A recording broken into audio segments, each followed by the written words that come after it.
ప్రియ విశ్వాసులారా, మరొకసారి మీ అందరికీ మరణాత.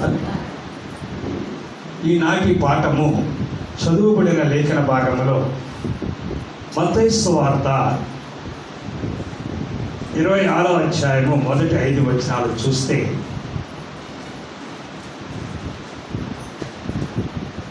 యేసుక్రీస్తు ప్రభువుని ఎలాగూ సిలువ వేయాలి అనే ఆలోచన నాటి సమాజానికి వచ్చినది. ఎందుకంటే ఆయన బోధనను తట్టుకోలేక, ఆయన నీతి ముందు నిలబడలేక, ఆయన ఉపదేశములని ఏమాత్రము కూడా జీర్ణించుకోలేని చెడు స్వభావముతో ఆయనను చంపటానికి ఆలోచన మొదలైనది. అక్కడ ఉన్నది ఎవరంటే ప్రధాన యాజకుడు. He is the chief priest of the temple.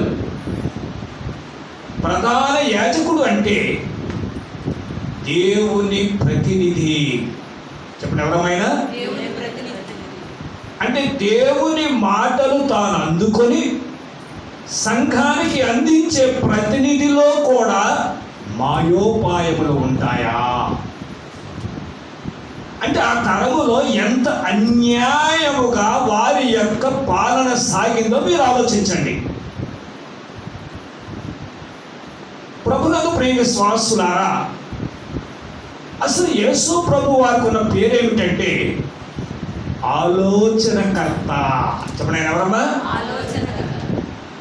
ఆయన ఆలోచనలన్నీ కూడా ఆయన కొరకు కాదు సుమా. మరి ఎవరి కొరకు? ఎవరు మాట్లాడలా అమ్మా? నా కొరకు నేను గుండె మీద చేసుకుని ఎవరు మాట్లాడలా అంటే ధైర్యం లేదు మీకు. కనుక ఆ ఆలోచనకర్త ఆలోచనలన్నీ కూడా మన కొరకే.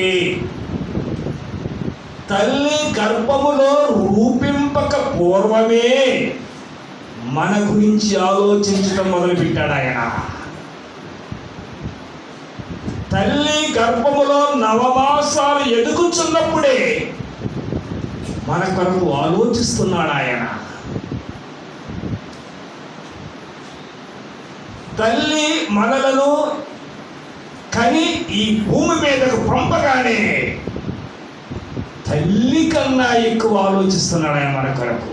అందుకని వాక్యం ఒక చక్కని మాట ఉంది, నీ తల్లి నిన్ను మరచును గాని నేను నిన్ను. ఇప్పుడు ఎవరి ఆలోచన గొప్పది? మన తల్లి ఆలోచన కంటే మన దేవుని ఆలోచన గొప్పది. ఈ ఆలోచన అనేది తన వారి గురించో తన గురించో కాదు సుమా,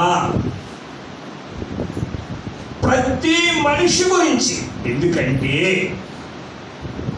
తన ప్రజలను వారి పాపముల నుండి ఆయనే రక్షించినని వాక్యంలో ఉన్నది. ఏ ప్రజలను?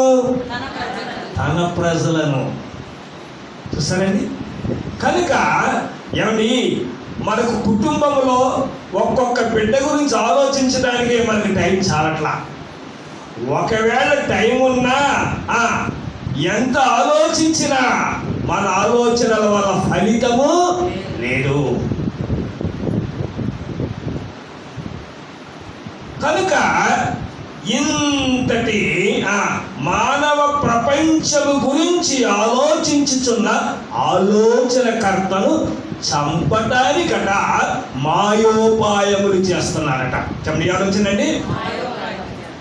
ప్రభునందు ప్రియ విశ్వాసులారా, దేవుని పిల్లలారా, మాయోపాయములు వేరు, ఉపాయములు వేరు.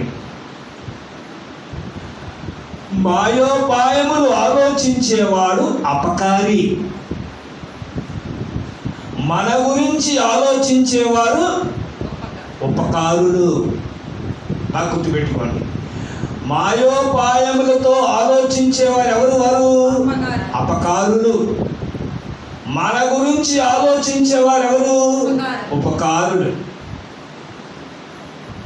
కనుక ప్రభునందు ప్రియ విశ్వాసులారా, అందుకని మన తండ్రి గారు రాస్తూ, అపకారములను మాపు ఉపకారి నీకు స్తుతులు అన్నారు ఆయన. ఆ పాట గుర్తురావట్లేదు మీకు అప్పుడే. చూస్తారండి. కనుక ఆయన ఎవరంటే అపకారములను మాపు ఉపకారి. మరి ఇటువంటి ఉపకారిని ఎందుకు చంపాలనుకుంటున్నారు? ఇటువంటి ఉపకారిని మాయోపాయం చేత ఎందుకు చంపాలనుకుంటున్నారంటే, ఆయన బోధలు తమ ఆలోచనకు అటకటము లేదు. బాగా గుర్తుపెట్టుకోండి, ఆయన బోధలు తమ ఆలోచనకు అటకటము లేదు, తమ ఆలోచనలకు అణుగుణము కాలేదు. ఆయన ఆలోచన ఎలాగుందంటే, పాపము చేయకండి. కానీ మన ఆలోచన ఎలాగుంది? ఎవడు చూడొచ్చాడు పాపము చేయి. ఇప్పుడు అతుకుతుందా? మాట్లాడు. మీకు మీరు అనుకోండి, ఇప్పుడు మీ ఆలోచనలు ఎలాగున్నాయి? దేవాలయంలో కూర్చున్న వారలారా, మీ ఆలోచనలు ఎలాగున్నామని ప్రశ్న వేసుకోండి మీ మనసుకి. మీ ఆలోచనలు ఆయన ఆలోచనలకు అతికేగా ఉన్నవా? గతికేగా ఉన్నాయి. గతికే ఏంటంటే డిటాచ్ అంటారు ఇంగ్లీష్లో, అతకటం అంటే అటాచ్ అంటారు ఇంగ్లీష్లో. కనుక ప్రభువా, నేను ఇప్పుడు ఆలోచించుచున్న ఆలోచనలు, నా జీవితంలో ఆలోచించుచున్న ఆలోచనలు నీకు విరోధముగా ఉంటే నన్ను క్షమించు నాయన. నా ఆలోచన విధానాలను మార్చివే నాయన. అందుకని అయ్యగారు రాస్తూ అన్నారు, యేసు నీ తలపే నాకు ఎంతో హాయి, ప్రభు యేసు నీ తలపే నాకు ఎంతో హాయి. యేసు నిన్ను తలంపగానే హృదయమానందముతో నిండు, నీ సముఖమున ముఖము చూచు వాసము చేసి నపోలే యేసు నీ తలపే నాకు ఓ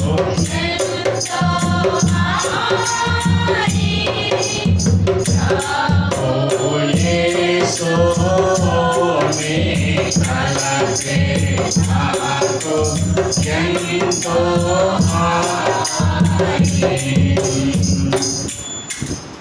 ఆయన గురించి తలంచుకుంటేనే అది ఎలా ఉందండి? హాయప్ప. కనుక ఆయన గురించి ఆలోచిస్తేనే, తలంచుకుంటేనే అంత హాయట. మరి ఈ భూలోకములో ఆయన గురించి ఆలోచిస్తున్నప్పుడే అంత హాయిగా ఉంటే, రేపు పరలోకములో ఆయన సముఖములో కూర్చుంటే ఇంకెంత హాయో. ఇదండి మన తండ్రి గారి ఆలోచన. ఇది మొగ్గగూరు దేవదాసయ్య గారి ఆలోచనలు ఇవి. మరి ఆయనకు బయలుపడిన బైబిల్ మిషన్ వారలారా, మన ఆలోచనలు ఎలాగున్నాయి? మన ఆలోచనలు ఎటు పయనిస్తున్నాయి? ఒక్కసారి మనల్ని మనమే పరిశీలన చేసుకుంటాం. మన ఆలోచన విధానాన్ని మార్చుకుందాం. మన ఆలోచన సరళిని మార్చుకుందాం. ఎందుకంటే ప్రభు ఒక మాట అన్నారు, మీ కీడు యావత్తు నా మీద వేయుడి. మీ చింత యావత్తు నా మీద వేయుడి. ఏమిటండి ఆ మాట? అంటే మనకున్న చింతల గురించి, బాధల గురించి, వ్యాధుల గురించి, కష్టాల గురించి, శ్రమల గురించి ఆలోచించవలసిన పని లేదు. ఎవరికి? చెప్పరే, మనకి. కారణం ఏంటి?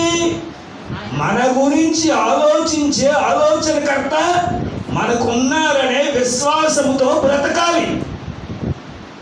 అది కదా ఆ యొక్క వాక్యం యొక్క భావన, అంతే కదమ్మా. కనుక మరి మీ గురించి ఆలోచించుకోవద్దు, మీ బాధల గురించి ఆలోచించుకోవద్దు, మీ కష్టాల గురించి ఆలోచించవద్దు, మీ చింతల గురించి. అవన్నీ నాకు తెలుసు. ఇటువంటి మాట అండి. అవన్నీ నాకు తెలుసు. మరి మీరు ఆలోచించవలసింది ఏమిటి? అది కూడా కావాలి కదా. మరి మనం ఆలోచించవలసింది ఏమిటి? What we have to think about our life. అక్కడే ప్రభు అంటారు, ఆయన రాజ్యమును నీతిని మొదట వెదకుడి, అప్పుడు మీకు అవన్నీ అనుగ్రహించబడి. ఏమని? ఏమి తిందుమో, ఏమి త్రాగుదుమో, ఏమి ధరించుకుందుమో, ఈ కష్టాలు ఎలా తీరుతాయో, ఈ జబ్బులు ఎలా తగ్గుతాయో, ఈ బాధలు ఎలా పోతాయో, ఇవన్నీ కూడా మీ పని కాదు. అది ఎవరి పని? ఆయనే చెప్పారు స్వయంగా. ఇంకా ఏమండి, మనం మాట ఇచ్చి తప్పిపోతామేమో కానీ ఆయన మాట ఇచ్చి తప్పేవాడు కాదు. కాకపోతే మన విధానాలలో విశ్వాసం లేదు, మన మనసుకి విశ్వాస బలము లేదు. కనుక ప్రభునందు ప్రియ విశ్వాసులారా, దేవుని పిల్లలారా, మన ఆలోచన విధానమే ఆయన వైపే, ఆయనతోనే, ఆయన గురించి. కనుక విశ్వాసి యొక్క మొట్టమొదటి పని ఏంటో చెప్పంటారా? మొదట నా రాజ్యమును నీతిని వెదకుడి ఉన్నది వాక్యంలో. మొట్టమొదటిగా మనం చేయవలసిన పని ఏంటి? ఆయన రాజ్యమును, ఆయన నీతిని వెతకండి. ఇప్పుడు ఆయన రాజ్యం గురించి, ఆయన నీతి గురించి చెప్పడం టైం లేదు. కానీ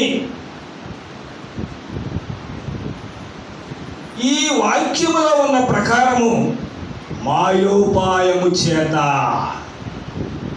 ప్రభునందు ప్రియ విశ్వాసులారా, మన గురించి మాయోపాయము చేసేవారు ఎవరు చెప్పండి?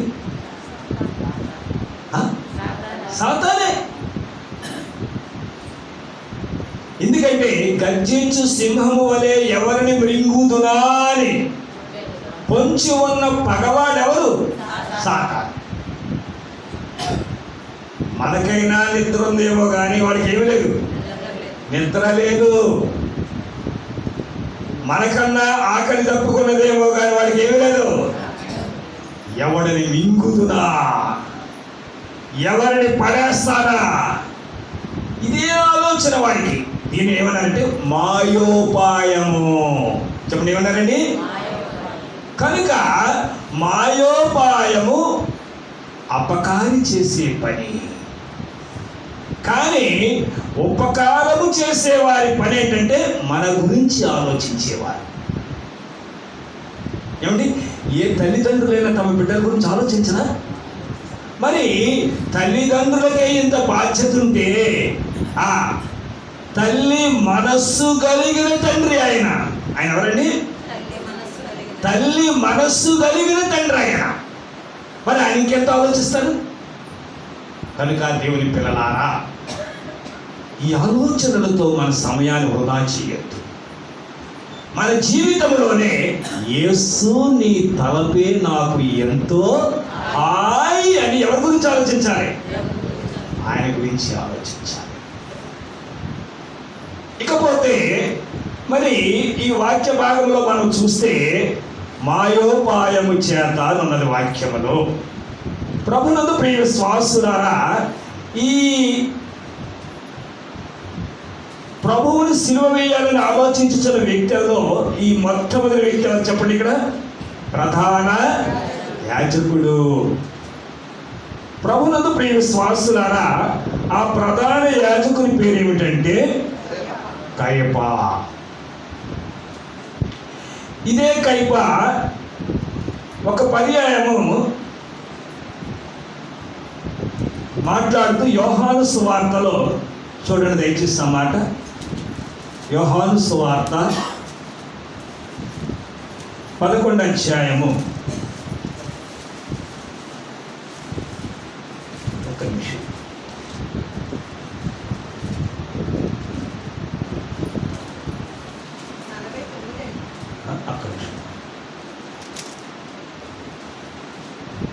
యోహాను సువార్త చదవండి.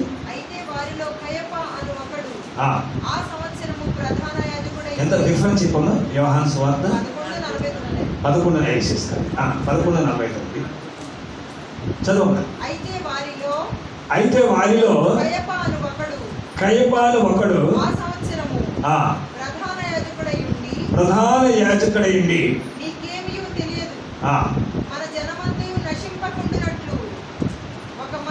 ప్రజల కొరకు చనిపోవుట మీకు ఉపయుక్తమని మీరు ఆలోచించుకొనరు అని వారితో చెప్పారు. Very good. ఇక్కడ చూస్తే ప్రభువును చంపాలని ఆలోచించుతున్న మాయోపాయములకు లీడర్ ఎవరు? కైప. అతని ఉద్యోగం ఏమిటి? ప్రధాన యాజకుడు. అదే కయప, అదే ప్రధాన యాజకుడు ఇక్కడ ఏమంటున్నాడు చూసారా?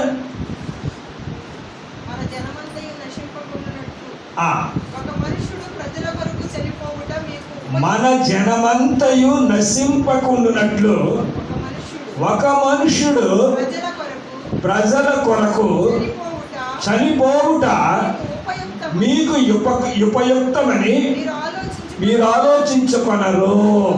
వినడం ఇక్కడ దేవుని పిల్లలారా, మన జనమంతయు అంటే ఎవరు వాళ్ళు? మాట్లాడింది ఎవరు? ప్రధాన. అంటే ఎవరికి ప్రధాన యాజకుడు? యూదా జనాంగానికి. అవును కదా?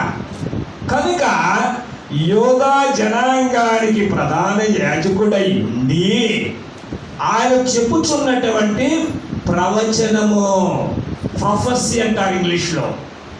కనుక ఆ ప్రవచనం ఏమిటంటే, మన జనమంతయు నశింపకుండానట్లు ఒక మనుష్యుడు ప్రజల కొరకు చనిపోవుట మీకు ఉపయుక్తమని మీరు ఆలోచించుకొనరు. ఇప్పుడు చూడండి, ఒక మనుష్యుడట ప్రజలందరి కొరకు చనిపోవుట ప్రయోజనము. అర్థమైందంట కదా? ఏమండి, ఒకరు చచ్చిపోతే ఇంకొకరు ప్రయోజనమా? బాగుంది ఈ మాట మాట్లాడి. ఇప్పుడు ఒకరు చనిపోతే ఒకరికి ప్రయోజనం అట, అంతేగా వాక్యం. ఇదేమిటి? ఒకరి చావును కోరుకునే ఆలోచన ఎవరికైనా ఉండొచ్చా? మరి ఇక్కడ ఏముంది వాక్యంలో? ప్రభునందు ప్రియ విశ్వాసులారా, నిజమే, యేసుక్రీస్తు వారి యొక్క జననము కొందరి మరణమైనది. ఆ విషయం తెలుసా తెలీదా మీకు? ఎవరు మాట్లాడరా? అదే కదా, యేసుక్రీస్తు వారి మరణమట, జననమట కొందరి మరణమైనది. యేసుక్రీస్తు వారి యొక్క మరణము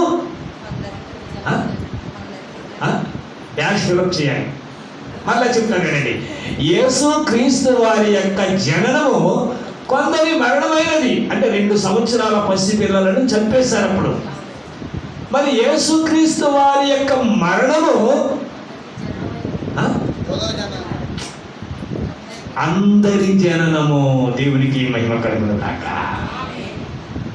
పాయింట్ అర్థమైందంటే కదా, యేసుక్రీస్తు వారి జననము కొందరి మరణమైతే ఆయన మరణము అందరి జననము.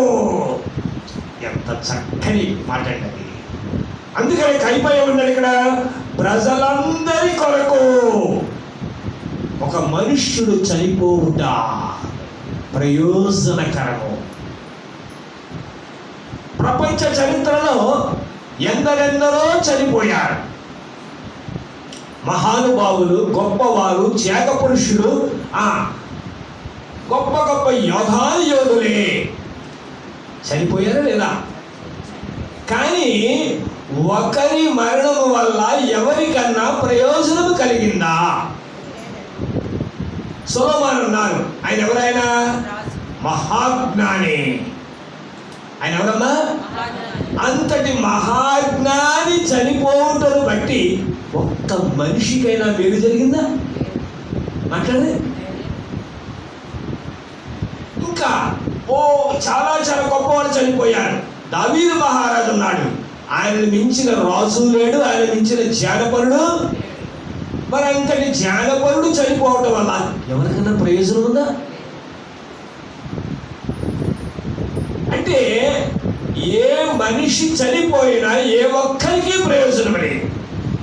బ్రతికున్నం చెప్పి ఏదైనా చేస్తే అతను చనిపోతే ఏం చేయగలడు? కానీ ప్రభువుల ప్రియ విశ్వాసులారా, ప్రభు యేసుక్రీస్తు వారి విషయంలో మాత్రమట ఆయన మరణమే ప్రజలందరికీ ప్రయోజనమనందు వాక్యములు. ఏమిటి ఆ ప్రయోజనాలు?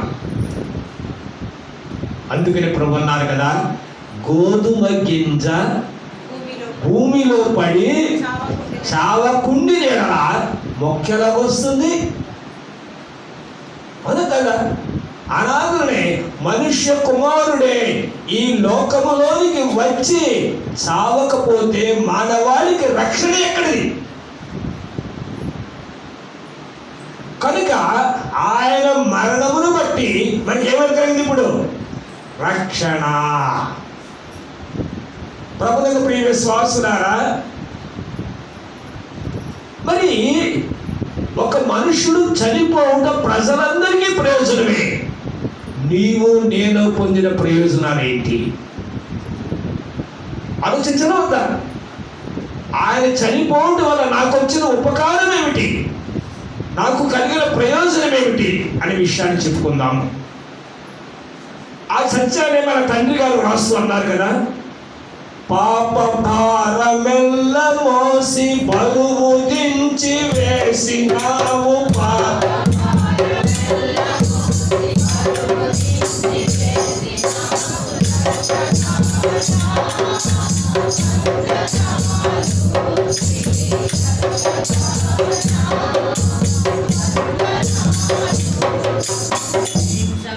ఎవరి పాప భారము?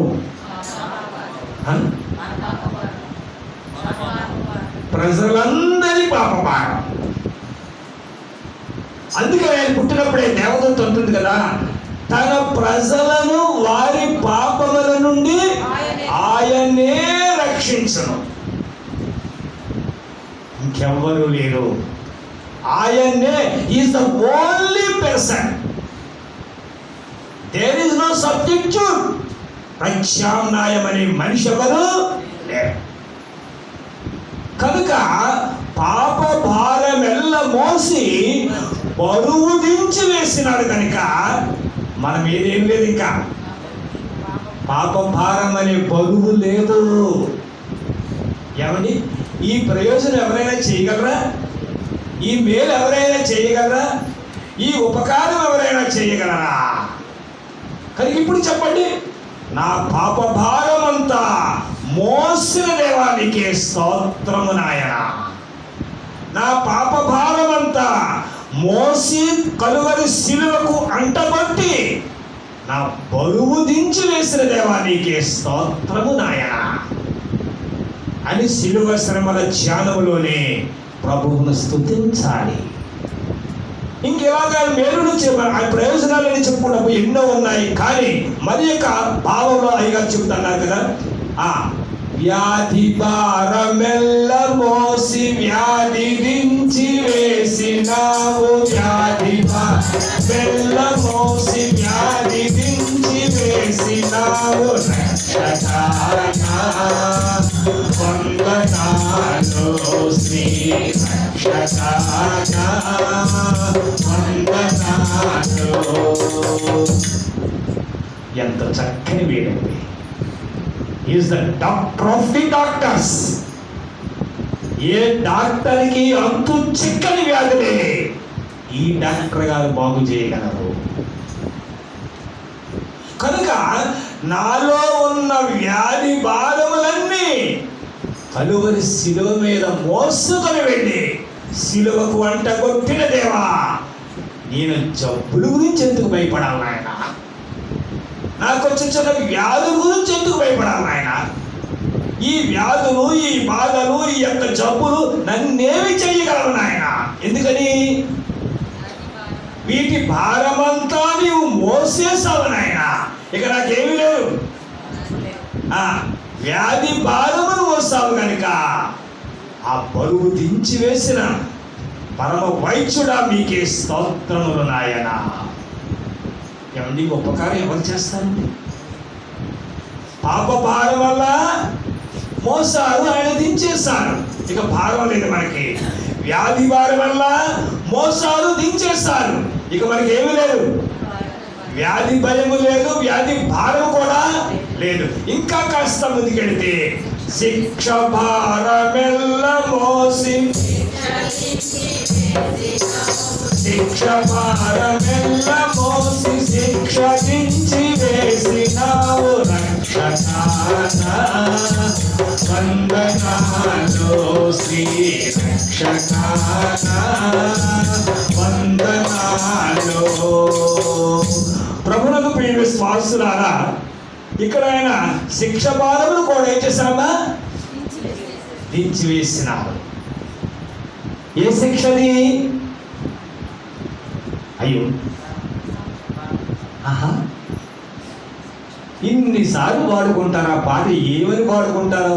ఏదో రేయా అరిగిపోయిన రికార్డులాగా పాడుకోవడమే పాడుకోండి తప్ప పాటల భావాల వరకు అర్థం కాదు. అరిగిపోయిన రికార్డు అది ఇప్పుడు లేదులేండి, మా చిన్నప్పుడు ఉండేది. ఇప్పుడు అంతా క్యాసెట్లు, పెన్ డ్రైవ్లు వచ్చేసినాయి కాబట్టి మీకేం తెలియట్లేదు దాని అర్థం. కనుక ప్రభునందు ప్రియ విశ్వాసులారా, ఏదో మెకానికల్గా వెళ్ళిపోతుంది తప్ప మన పాటలు పాడే విధానము ధ్యానముతో పాడుకోవటం లేదు. అవునా కదా? ఇప్పుడు ఏదైనా మంచి కూర వండుకున్నాం అనుకోండి, నోట్లో ముద్ద పెట్టుకొని మింగేస్తావా, నవ్వుతావా? అది మింగేచ్చు కదా. నవలపోయినా, అది నవలకపోయినా ఎక్కడికి వెళ్ళిపోతాయి? లోపలికి వెళ్ళిపోతుంది కదా. మరి ఎందుకు నవ్వుతారు? మాట్లాడే చెప్పండరా. అబ్బే, రుచి తెలియాలి. చెప్పండి, ఏం తెలియాలండి? రుచి తెలియకుండా మొత్తం ముద్దలా మింగేస్తారా? మరి మీరు పాటలు ఎలా పాడుకుంటున్నారు? మాట్లాడు. ఇక్కడ చాలా బుద్ధిమంతులు చూస్తుందా? ఇంకా పాటలు ఎలా పాడుకుంటారు? ధ్యానపూర్వకంగా పాడుకోరు. ముద్దలు మింగినట్టు మింగేయటమే. ఇప్పుడు నేను చెప్పకూడదు కానీ చాలా చెప్పొచ్చు మీ దగ్గర. దొరికింది అనుకోండి, దొంగకి అది ఎలా తింటాడు? దొంగ అన్న సుమా మాట్లాడు, ఎవడనో చూస్తాడేమని కపకప అది నవ్వండి, ఇంకా మింగేస్తాడు అంతే. ఇంక అర్థం కాదా? ఎందుకని? అదేదో లోపల పోతే అదే పని చేసుకుంటుంది కానీ నవ్వంటా టైం దానికి. ఎవడన్నా చూస్తే ఏం చేస్తాడు? అలాగుందో మన యొక్క పాటలు పాడే విధానం. కనుక ప్రభునందు ప్రియ విశ్వాసులారా, శిక్ష భారమెల్ల మోసి బరువు దించి వేసినావు. ఏ శిక్ష భారం అంటే? నరక శిక్ష. అందుకనే క్రిస్మస్ గీతం అయిగా రాస్తున్నారు, నరకము తప్పించు నరుడవు దేవపుత్రుడు. ఉందా లేదా? కనుక నరక శిక్ష అనేది చాలా భయంకరమైనది. అగ్ని ఆరదు, పురుగు చావదు. చద్దామనుకున్నా కానీ చావు రాదట. అర్థమైంది మీకు? ఇంకా దాని బాధ ఎటువంటిదో మీరు చెప్పండి, ఆలోచించుకోండి. అటువంటి భయంకరమైనటువంటి శిక్ష భారము కూడా ఆయన ఏం చేశారు? తీసివేశారు. దేవునికి మహిమ కలుగును గాక.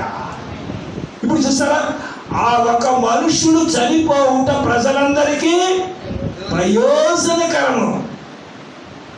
యేసు క్రీస్తునే ఒకే ఒక్క మనుషుడు చనిపోయి ప్రపంచానికి యుగ యుగాలు జగజగాలు ప్రతి మనిషికి మేలు చేసిన మహోపకారి. అందుకని తండ్రి గారు అన్నారు, ఉపకారులను మించిన ఉపకారి. ఇటువంటి మాట్లాడినది, ఉపకారులను మించిన ఉపకారి నుతినీ కావు. ఇంతటి ఉపకారినట చంపటానికి ఏం చేస్తున్నారు? మాయోపాయము చేస్తున్నారని ఉంది వాక్యములో.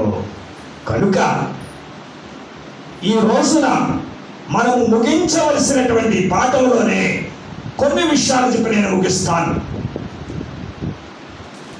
మన గురించి ఆలోచించుచున్న ఉపకారి. ఈయన ఆలోచనని మన పాపాలు తీసివేశారు, మన వ్యాధులు తీసివేశారు, మన నరక శిక్షను కొట్టివేశారు. మన పాపములను బట్టి మనకి ఏమి లేదు, ఇంకా భయం లేదు. మనకు వచ్చుచున్న వ్యాధులను బట్టి మనకి ఇంకేమి లేదు, భయం లేదు. ఏ జబ్బుకి భయపడకండి, ఏ వ్యాధికి భయపడకండి. అందుకని అయ్యగా రాశారు కదా, జబ్బు మరలా ముదరగా జారి గుండెలు అదరగా నిబ్బరముగా మనస్సు నిలువక ఉన్నప్పుడు తప్పునను చేరు దయగల వైద్యుడానికి స్తోత్రము నాయన. కనుక ప్రభువుకు ప్రియ విశ్వాసులారా, ఇటువంటి ఉపకారియే మనకు ఉపకారములు చేసిన ఈయన గురించే మన ఆలోచనలు ఎలాగున్నాయి, మన ఆలోచన విధానాలు ఎలాగున్నాయి. ప్రభువుకు ప్రియ విశ్వాసులారా, ఈ రోజున ఈ ప్రసంగం విన్నవారులారా, మన తీర్మానం ఏమిటి అనేది ఆలోచించడం వద్దా? మనం డిసైడ్ అవ్వాలా వద్దా? ఏదో వినేసా, ఏదో వెళ్ళిపోయామంటే సరిపోతుందా? కనుక ఇప్పుడు మన యొక్క విధానం ఏంటంటే, నా గురించి ఆలోచించుచున్న ఆలోచనకర్త నా ఆలోచనలలో దోషము రానివ్వను. బాగా వినండి, ఏమనుకోండి మీరు ఇప్పుడు, నా ఆలోచనలలో దోషము రానివ్వను. నా గురించి ఆలోచించుచున్న ఆలోచనకర్త మరలా నిన్ను సిలువ వేసే పాపపు తలంపులు రానివ్వను. నా గురించి ఆలోచించుచున్న నా దేవా, ఇక నేను పాపమును ఆలోచించను. మరి ఏమి ఆలోచిస్తారు? యేసు నీ తలపే నాకు ఎంతో హాయి అని ఆ ప్రభు యేసు క్రీస్తు వారి తలంపులు కలిగి ఆయన గురించి ఆలోచిస్తూ, ఆయన పాటలు పాడుకుంటూ, ఆయన వాక్యం చదువుకుంటూ, ఆయన ధ్యానం చేసుకుంటూ మన ఆలోచన సరళిని మార్చుకుందాము, మన ఆలోచన విధానాన్ని మార్చుకుందాము. అందుకని అపోస్తలుడైన పౌలు గారు చక్కని మాట అన్నారండి. చదవటానికి టైం లేదు కానీ నేనే చెప్పేస్తా. ఒకసారి వెలిగించబడి దేవుని వరమును రుచి చూచి, చూడండి హెబ్రీయులకు రాసిన పత్రిక 7వ అధ్యాయము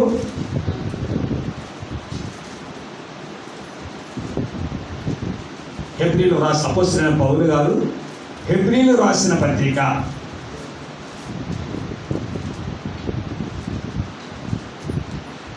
6వ అధ్యాయము 4 నుంచి చదవండమ్మా.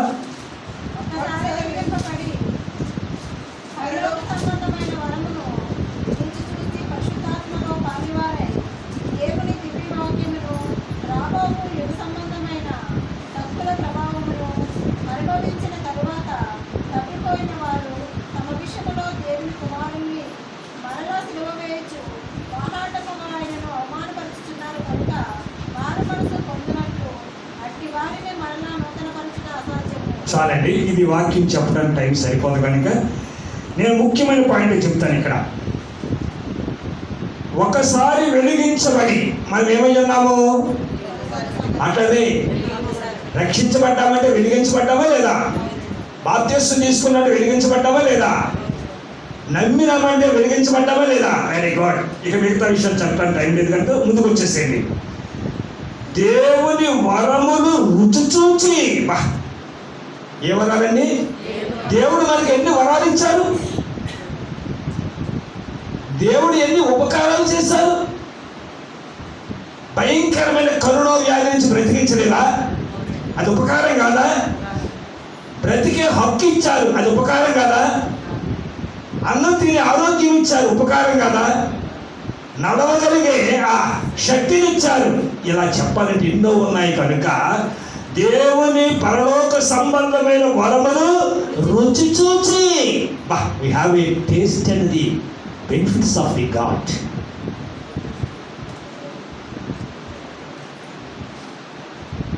ముద్దలు మింగినట్టు మింగల ఉపకారాన్ని ఏం చేస్తాం మనం? నవిలి మరీ రుచి చూచాము. ఇప్పుడు అర్థమైంది, అర్థం కాలేదా? ఏమ్మా అది వాక్యం ఏమంటున్నారు ఆయన? వరమును రుచి చూచి పరిశుద్ధాత్మలో పాలివారై దేవుని దివ్య వాక్యమును రాబోవు యుగ సంబంధమైన శక్తుల ప్రభావమును అనుభవించిన వారై తర్వాత తప్పిపోయిన వారు. ఇప్పుడు చెప్పండి, ఇంతటి ఆయుష్కాలము, ఇంతటి ఆరోగ్యము, ఇంతటి ఉపకారాలు, ఇంతటి మేలులు పొందిన వారలారా మరలా తప్పిపోతే మన బ్రతుకు ఏమైపోతాయి? ఉన్నది వాక్యంలో తప్పిపోయిన వారు వాళ్ళు ఏం చేస్తున్నారు తెలుసా? తమ విషయంలో దేవుని కుమారుని మరలా శిలువ వేస్తున్నారు. ఎంత భయంకరమైన విషయం ఇది! దేవుని కుమారుని మరలా శిలువ వేస్తున్నారు. ఇప్పుడు చెప్పండి, మీరు పాపపు తలంపులు మీలో ఉంటే మరలా యేసుక్రీస్తు వారికి ముళ్ళ కిరీటము పెట్టుచున్నవారా కాదా? మాట్లాడే మరలా ఈ చేతులతో పాపము చేస్తే ఆయన చేతులలో మేకులు కొట్టేవారా కాదా? మరలా పాపము వైపు ఈ కాళ్ళు నడిస్తే, పాపము చెయ్యాలని కాళ్ళు దొంగ నడకలు నడిస్తే ఆయన పాదాలకు ఏమి కొట్టుచున్నవారు? మేకులు కొట్టుచున్నవారని. పాపపు పంచన వెళ్ళి చేరితే ఆయన డొక్కలో ఏం పొడుస్తున్నవారు? ఇదే మరలా సిలువేటువంటి. ఇక అర్థమైంది, అర్థం కదా? మరలా సిలువేటువంటి ఏంటి? మరలా పాపం చేయటమే. కనుక ప్రభునందు ప్రియ విశ్వాసులారా, ఇప్పుడు ఆలోచించండి. పాపపు ఆలోచనలు మనలో ఉంటే మరలా ఏం చేస్తున్నవారు? ఆయన ముళ్ళ కిరీటం పెట్టుచున్నవారు. ఇప్పుడు ఈ క్షణంలోనే ఒక్క పాపపు తలంపు మీలో ఉందంటే ఒక మేకు ఆయన శిరస్సు ఏం చేస్తున్నా? గుచ్చుతున్న వారమే. ఇప్పుడు ఆలోచించుకొని ఏం చేద్దాం? ఆయనను మేకులతో శిరస్సును గుచ్చుతామా? ఆయన శిరస్సునే మరలా గుచ్చకుండా నా గురించి ఆలోచించిన దేవా, నీ గురించి ఆలోచిస్తానని ఆయనకు సంతోషాన్ని ఇద్దామా? ఇది డిసైడ్ చేసుకోవలసిన విషయం ఎవరిది?